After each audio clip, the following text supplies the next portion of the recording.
Air Canada chaos. During takeoff from Calgary, one day back in 2014, a tire burst on an Air Canada's Jazz aviation aircraft, forcing it to land 200 miles away from its destination in Edmonton. When the plane finally touched ground, its right side landing gear collapsed, causing one of its 5 propellers to break loose and slice through the cabin's wall.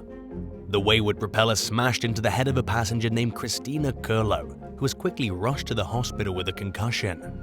She later told Global News that she was lucky to even be alive, and that the outcome could have been a million times worse. Curlow said that she was suddenly smacked in the head and only remembered bits and pieces of what happened afterwards. Luckily, doctors had an optimistic outlook for the woman, who was left with a large bump on her forehead and heavy bruising and scratches. 3 other passengers from the 75-person flight also received treatment for some minor injuries. The incident left airline officials questioning whether the aircraft was affected by a design or a manufacturing flaw. Just 6 years earlier, in 2008, a plane of the same make and model was grounded for a few similar incidents while operating under Scandinavia Airlines. 7. Couple's post-wedding crash. In late 2020, a United Airlines pilot named Kostas John Civilis and his fiancée, flight attendant Lindsay Vogler, eloped together to Colorado from their home in Florida. They tied the knot in a modest mountaintop wedding ceremony, then spent a few days honeymooning there before heading back to Florida in their private plane.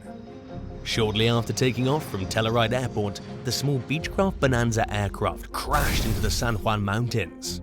Rescue crews quickly realized the couple had died in the accident and just focused on recovering the newlyweds' bodies. They were only married for 4 days before they tragically lost their lives. At least they were able to tie the knot before the tragedy. Lindsay's sister Courtney started a non-profit called the Lindsay Vogler and Kostas Civilis Memorial Fund as a way to heal her grief and help others mourning the loss of a loved one. The money raised will be used to send families on trips as they navigate through difficult grieving processes. 6. Emery Worldwide Airlines Flight 17.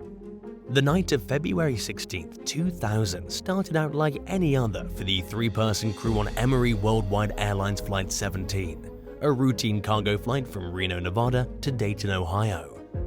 But things went terribly wrong just seconds after the McDonnell Douglas DC-8 took off from its regularly scheduled stop in Sacramento when the crew reported having control problems. The captain immediately requested a return to Sacramento and tried to navigate the plane back to the airport for an emergency landing.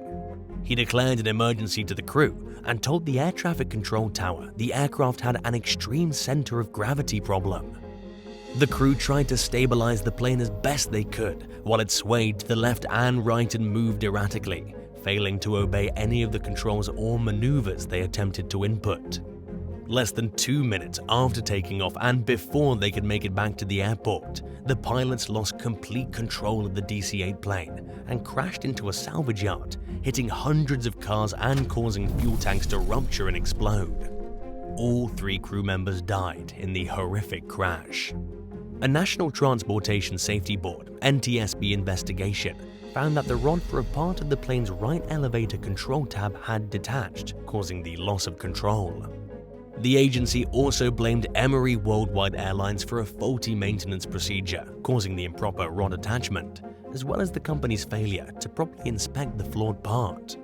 Kathleen Stables, the widow of pilot Kevin Stables, chose to blame the Federal Aviation Administration (FAA) though, in a $20 million lawsuit, alleging that the agency failed to maintain proper oversight of Emery's maintenance procedures. In the months leading up to the crash, the FAA supposedly ignored the pleas of multiple Emery employees who begged the agency to investigate the airline for its disturbingly lackluster maintenance protocols. While it's hard to blame one specific party for all the failures that led to this deadly crash, it's probably fair to say that all those involved could have done a better job to prevent the accident. 5. LAPA Flight 3142. On the evening of August 31, 1999, a Boeing 737 plane crashed while trying to take off from Jorge Newbery Airfield in Buenos Aires.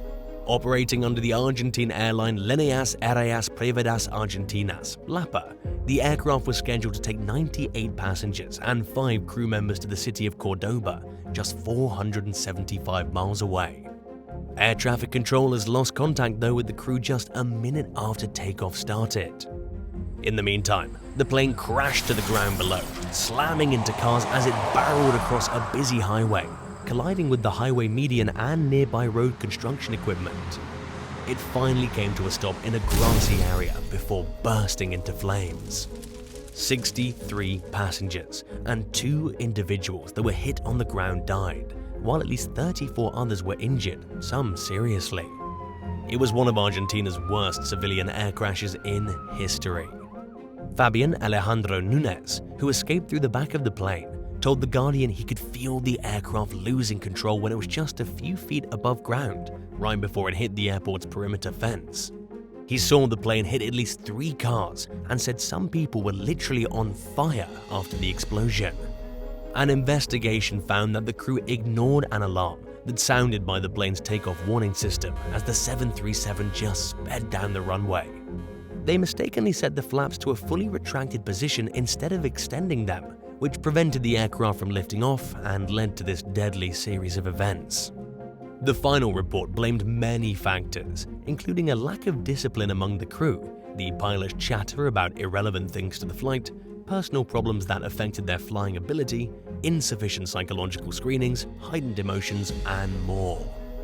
In a nutshell, it sounds like the crew mixed their work and personal lives way too much, causing a lack of professionalism that ultimately jeopardized their safety and the safety of the many lives that were placed in their hands. 4. Continental Airlines Flight 1404. Another Boeing 737 operating under Continental Airlines had just been cleared for takeoff from Denver International Airport on December 20, 2008, when it ran off the runway and crashed. The flight was scheduled to carry 110 passengers and 5 crew members to Houston when the pilot suddenly lost control, causing the plane to skid across the taxiway and a nearby service road. It traveled several hundred yards, overshooting the runway by nearly 2,000 feet before it crashed into a 40-foot deep ravine. By then, the right engine had caught on fire. Firefighters rushed to the scene as the blaze spread to the fuselage. Crew members sprang into action, helping passengers escape through the side of the plane that wasn't still on fire. The aircraft was destroyed, but everyone managed to survive. 38 people were injured, and by the next day, all but 7 had been released from the hospital. Both pilots were experienced and had impeccable safety records under their belts, leading to little suspicion that they were at fault for this accident. First Officer Chad Levang told investigators the plane suddenly started to turn left while it was speeding up for takeoff, and that he and the captain had no idea why it happened. The NTSB initially suspected a brake malfunction, but ultimately determined the aircraft was likely just hit with an extremely strong gust of wind while speeding up for takeoff, and that the winds were much stronger than the pilots expected.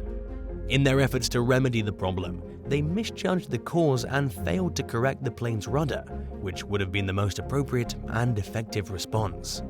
3. Fine Air Flight 101. Shortly after taking off from Miami on August 7, 1997, something went terribly wrong for the 4-person crew of a McDonnell Douglas DC-8 cargo plane from Fine Air. Known as Flight 101, the aircraft was bound for the Dominican Republic with more than 87,000 pounds of denim on board. But it failed to take flight once the plane started malfunctioning just a few feet off the ground. The DC-8 then pitched up, stalled, and crashed in a mini-mall parking lot in the heart of Miami, killing all 4 crew members and 1 person on the ground below. Initially, the tragedy seemed to be a case of shifting cargo throwing the plane out of balance. But the truth turned out to be much more complicated and scary. Investigators from the National Transportation Safety Board, NTSB, discovered the plane's center of gravity was off and its trim was set improperly. This happened after something went wrong with the DC-8 that the crew was originally supposed to use, so a different one was flown in last minute. The plane they ended up using weighed slightly more than the one taken out of service, which required the loading crew to recalculate the center of gravity and the amount of cargo it could safely carry. They determined that 1,000 pounds of denim needed to be removed for safe flight. An employee determined the weight from the paperwork but forgot to actually remove the cargo from the aircraft itself. The new calculations also failed to factor in the weight of pallets and netting, putting the plane way over its maximum takeoff weight. Additionally, workers repositioned several pallets without indicating the changes on their own paperwork. As a result, the pilots miscalculated their input controls based on the inaccurate information given to them, which explains why they were so confused about the plane's erratic behavior. Finair was ultimately blamed for failing to properly oversee the cargo loading procedures, and the company tasked with loading the cargo was blamed for failing to properly oversee its employees' actions. Simply put, 5 people lost their lives due to a nightmarish mess of miscommunication. 2. Wayne County Airport collision. On December 3, 1990, the crew of a McDonnell Douglas DC-9 began heading toward the runway at Detroit Metropolitan Wayne County Airport. Designated Flight 1482, the aircraft was scheduled to fly to Pittsburgh under Northwest Airlines with 44 passengers. As the pilots navigated to their assigned location despite heavy fog, they missed a turn and became disoriented and lost. They quickly notified air traffic controllers, who realized the plane was on an active runway and instructed the crew to get off immediately. But it was too late for them to escape before being hit by a Boeing 727 that was speeding up for its takeoff flight to Memphis. The 727's wing sliced through the DC-9 below the windows and through its right engine, causing it to burst into flames. 10 of the 190 survivors were seriously injured, but nearly everyone who escaped alive was uninjured or sustained only minor injuries. Sadly, 8 people died on board, including a flight attendant and passenger who succumbed due to smoke inhalation while trying to escape through the tail cone's emergency exit, which failed to properly deploy. It was later found to be mechanically inoperable. All 154 passengers and crew members on the 727 were unharmed, although the aircraft itself was heavily damaged by the incident. The National Transportation Safety Board, NTSB, blamed the collision on multiple factors, including a virtual reversal of roles by the DC-9 pilots. In other words, the first officer was taking a leadership position over the captain, and the captain's failure to exercise authority prevented the pair from properly reporting their confusion in a timely manner to prevent the disaster. Additionally, the NTSB accused the ground controller of taking too long to warn air traffic controllers of a possible runway incursion. Impaired visibility, failure to use proper protocols for low visibility conditions, improper and confusing instructions, inadequate support for less experienced air traffic control employees on duty, and deficient signage, lighting, and surface markings were also cited as factors that contributed to the confusion that led to the crash. The Federal Aviation Administration, FAA, was blamed for failing to correct some of these deficiencies, while the Northwest Airlines was accused of failing to give its crew proper training and resources. 1. Tarom Flight 371. The deadliest plane crash in Romania's history happened on March 31, 1995, when an Airbus A310 fell into a nosedive shortly after taking off. Operating under the country's flag carrier Tarom, the plane was scheduled to fly from Bucharest to Brussels, Belgium, with 49 passengers and 11 crew members on board. First Officer Ionel Stoy was the designated pilot, while Captain Liviu Batanoy was tasked with certain maneuvers during takeoff. The flight voice recorder later revealed that just seconds into the flight, Stoy noticed his superior had failed to retract the slats.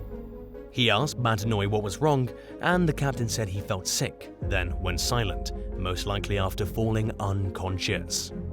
Around the same time, the left engine went idle while the right remained in climbing power, resulting in an asymmetric climb.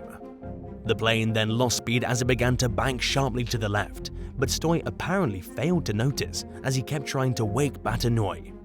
By the time he realized he needed to regain control over the aircraft, it was too late. Just minutes after taking off, the commercial jet crashed violently in a field, killing everyone aboard and leaving a 20-foot deep crater at the impact site. An investigation found that there was an anomaly within the aircraft's automatic throttling system, but the crew was aware of the issue and knew how to control it. The case changed hands between agencies several times thanks to a lack of legal competence, and at some point, all the files just vanished. To this day, the exact causes of why the plane crashed remain a mystery. Thanks for watching. Would you rather be the only survivor in a plane crash and be stuck in the jungle, or be stranded on a raft in the middle of the ocean? Tell us which will be scarier in the comments below, and don't forget to subscribe. See you next time. Bye.